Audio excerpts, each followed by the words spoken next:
പരിശുദ്ധമായ ഖുർആൻ പറയുന്നു, ഹുവല്ലദീ ഖലഖകും മിൻ തുറാബിൻ സുമ്മ മിൻ നുത്ഫ സുമ്മ മിൻ അലഖത്തിൻ സുമ്മ യുഖ്രിജുകും ത്വഫ്ലാ സുമ്മ ലിതബ്ലുഗൂ അശുദ്ദകും സുമ്മ ലിതകൂനൂ ശുയൂഖാ ومنكم من يتوفى من قبل ولتبلغوا أجلا مسمى ولعلكم تعقلون. നിങ്ങളെ നാം മണ്ണിൽ നിന്നും സൃഷ്ടിച്ചു, പിന്നെ രേതസ് കണത്തിൽ നിന്നും സൃഷ്ടിച്ചു, പിന്നെ ഭ്രൂണത്തിൽ നിന്നും സൃഷ്ടിച്ചു. എന്തിനു വേണ്ടിയാണ്? നിങ്ങളെ പരിപൂർണ യൗവനത്തിലേക്കും ശേഷം വാർദ്ധക്യത്തിലേക്കും എത്തിക്കാൻ വേണ്ടി ഒരു കുഞ്ഞായി നിങ്ങളെ അവൻ പുറത്തേക്ക് കൊണ്ടുവന്നു. എന്നിട്ട് ഖുർആൻ പറയുന്നു, വമിൻകും മൻ യുതവഫാ മിൻ ഖബിൽ, വളരെ നേരത്തെ തന്നെ നിര്യാതരായി പോകുന്ന കുറെ ആളുകൾ നിങ്ങളുടെ കൂട്ടത്തിലുണ്ട്. നിങ്ങൾക്ക് അല്ലാഹു തആല നിശ്ചയിച്ചിരിക്കുന്ന ആയുസ് അത് എത്തുകയും ചിന്തിച്ച് മനസ്സിലാക്കുകയും ചെയ്യാൻ വേണ്ടിയിട്ടാണ് അല്ലാഹു തആല ഇങ്ങനെ ക്രമീകരിച്ചിട്ടുള്ളത്.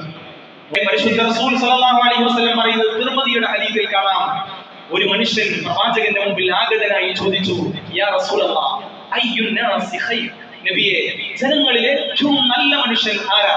ഹബീബായ തങ്ങൾ പറഞ്ഞു ഒരു സരളമായ മറുപടി, ആരാ ജനങ്ങളിലെ ഏറ്റവും നല്ല മനുഷ്യൻ?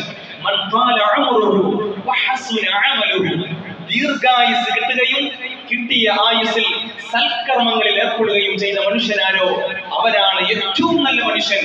ആഗതൻ വീണ്ടും ചോദിച്ചു, അയ്യുൻ നാസി ശർ, നബിയെ ജനങ്ങളിൽ ഏറ്റവും ദുഷിച്ചവൻ ആരാണ്?